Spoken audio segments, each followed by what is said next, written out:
안녕하십니까, 이덕구입니다. 지난 2월 18일 대통령 변호인단은 헌법재판소에서 매우 중요한 사실을 헌법재판소에서 밝혔습니다. 그 내용은 대한민국의 모든 사회 혼란의 중앙은 김정은 지시를 따르는 반국가 세력 주사파라는 것을 밝힌 것입니다. 여러분, 그 내용을 좀 보겠습니다. 김정은이 대한민국 반국가 세력 주사파 간첩, 특히 민주노총에 있는 간첩에게 내린 지령입니다. 2022년 3월 10일 윤석열 대통령이 선거로 대통령에 당선됐습니다. 그러자 북한이 내린 지시입니다. 제가 좀 읽어보겠습니다.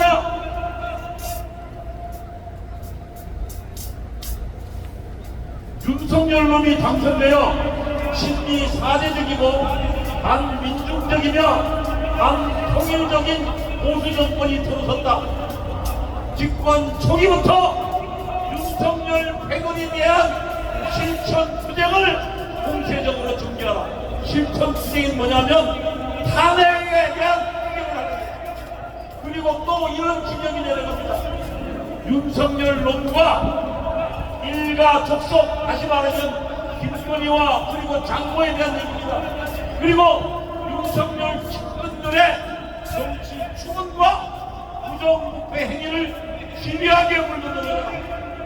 그리고 윤석열 탄핵 투쟁에 불씨를 피우고 제2의 촛불 항쟁과 같은 대중적인 항거기운을 조성하라.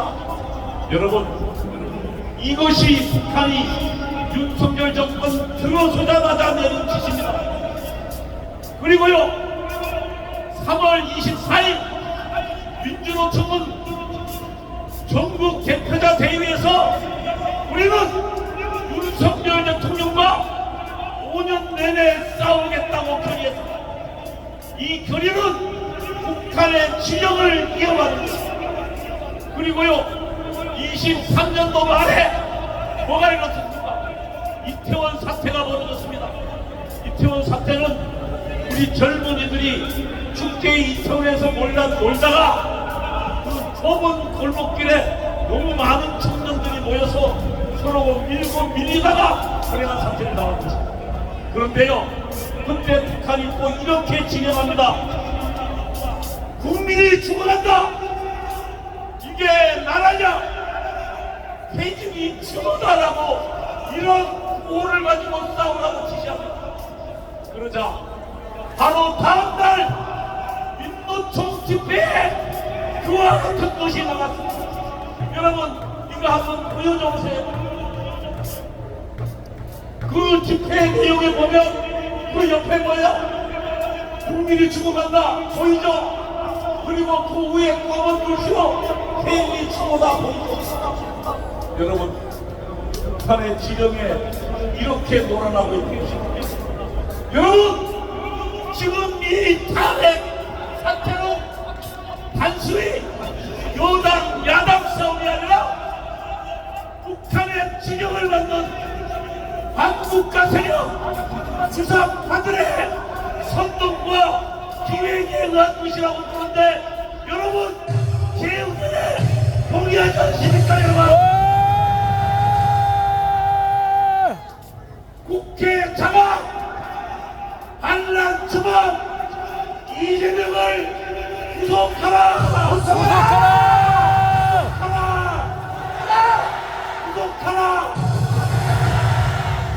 여러분, 지금 최근에는 여러 가지들이 많이 밝혀졌습니다. 그러나 처음에는 전부 이 저들이 윤석열 대통령의 비상계엄을 내란으로 몰았습니다. 그리고요, 완전히 공포 분위기를 조성했습니다. 그때 여러분 아시지만 윤석열 대통령은 저 반국가 세력으로부터 나라를 평화를 지키기 위해서 계엄을 선포했지만 저들은 윤석열 대통령을 내란 수교로 걸었습니다. 그런데 이 모든 기획의 핵심에 일심의 간첩단과 네트워크가 박선원이 있었습니다. 여러분 대통령을 내란국으로 묶은 두 개의 장면이 있습니다. 하나는 홍장원이라는 국정원 1차장, 이 친구는 대통령이 자기한테 지시한 것도 아니고 방첩 사령관에게 계엄 이후에 주요 인물들의 동향 파악을 지시했습니다. 그 동향 파악을 저가 박선원과 통화하고 그 각필에서 정치 체포 기시로 만든다고 했습니다. 지금 엊그제 국민의힘에서 CCTV를 공개했습니다. 홍장원이 얘기는 전부 거짓말이었습니다. 그가 공표에서 썼다는 것은 그 시각에 사무실에 있었다. 그리고 대통령 지시를 받았다는 건 그보다 한참 후입니다.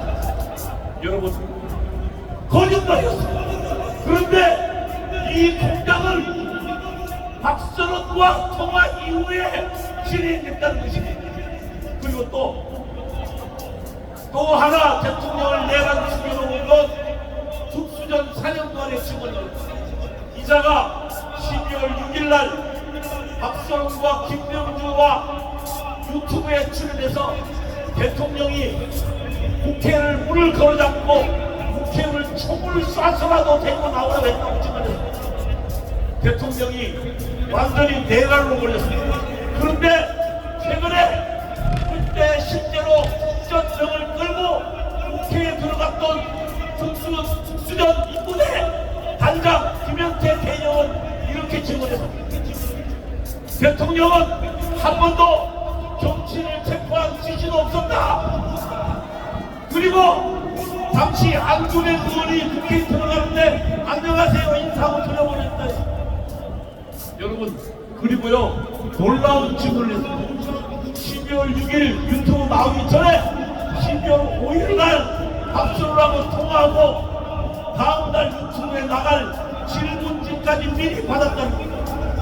그리고요 그날 인터뷰 내용 보셨죠? 맨 처음에 국회에 있는 요원들을 끌어내라고 증언했습니다. 그러자 박선원이 옆에서 뭐라고 합니까? 국회의원을요? 라고 물으니까 김병주가 곧바로 국회의원을 끌어내라 한 것이지요? 라고. 여러분 국회에 15명 들어가 있었어요. 그런데 특전단은요. 그런데 국회의원 190명 그리고 보좌진까지 하면 약 2,000명 이상이 국회에 들어가 있는데 15명 가지고 어떻게 2,000명을 끌어내니까 말도 안 되는 소리죠. 여러분 이 국회의원을 끌어내라고 결정적 증언도 박선원을 통해서 이루어졌습니다.